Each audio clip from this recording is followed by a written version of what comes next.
আবর্জনা সংগ্রহের জন্য আমাদের কর্মবন্ধু আমরা 667 জন নিয়োগ করেছি।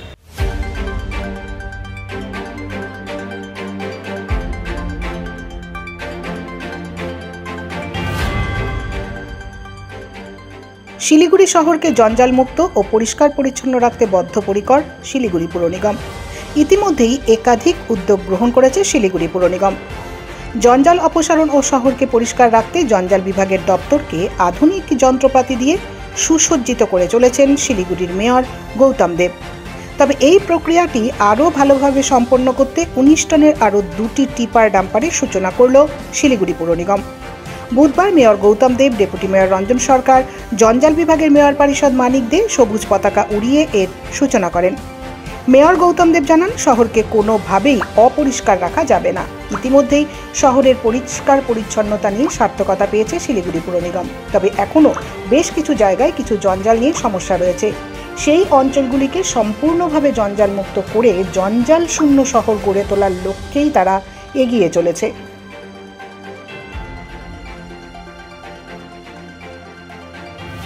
আবর্জনা সংগ্রহের জন্য আমাদের কর্মবন্ধু আমরা 667 জন নিয়োগ করেছি এবং প্রচুর গাড়ি, প্রায় আগে গাড়ি ছিল 100 কম, সেটা আমরা প্রায় কত হয়েছে 220টার মতো গাড়ি আমরা বিভিন্ন টাইপের গাড়ি আমরা ব্যবহার করছি। এইখানেও আমরা দুটো টিপার, আমরা টাটা টিপার, এই টিপারগুলো অনেক বর্জ্য পরিবহন করার ক্ষমতা আছে।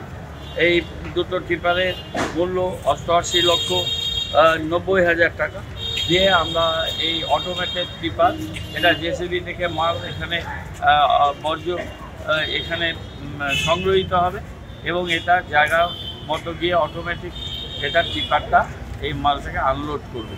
এই দুটো গাড়ি হওয়াতে আমাদের আরও শহরে যে জায়গায় জায়গায় আমাদের বর্জ্যগুলো কালেক্টেড হয় সেগুলো আমরা জিরো গার্বেজ শহর করতে চাই। শহরে কোথাও কোনো ময়লা আবর্জনা থাকবে না। কলকাতা যেমন জিরো গার্বেজ সিটি হয়েছে, আমরা শিলিগুড়িতেও জিরো গার্বেজ সিটি করব, এই লক্ষ্যে আমরা কাজ করছি। সেই কাজের এটা আরেক ধাপ এবং নাগরিকদের সহায়তা চাই, ব্যবসায়ীদের সহায়তা চাই। সারা 24 ঘন্টায় যদি তারা আবর্জনা রাস্তায় ফেলে, পরিষ্কার রাখা অতটা সহজসাধ্য হচ্ছে না। আমরা এর আইনও তৈরি করছি, সলিড ওয়েস্ট ম্যানেজমেন্ট রুলস, সেটা কদিনের মধ্যে আসবে। তাছাড়া ব্যবসা কেন্দ্রগুলোতে আমরা আমাদের সিদ্ধান্ত লিখিতভাবে নোটিশ আকারে তাদের কাছে পৌঁছব, মাইকিং করব, সংবাদ মাধ্যমে দেবো, ইলেকট্রনিক্স মাধ্যমে দেবো এবং মানুষকে আমাদের নাগরিক কমিটিগুলো, আমাদের ওয়ার্ড কমিটিগুলোকে সচল রেখে আমরা এই কাজটা করতে পারি।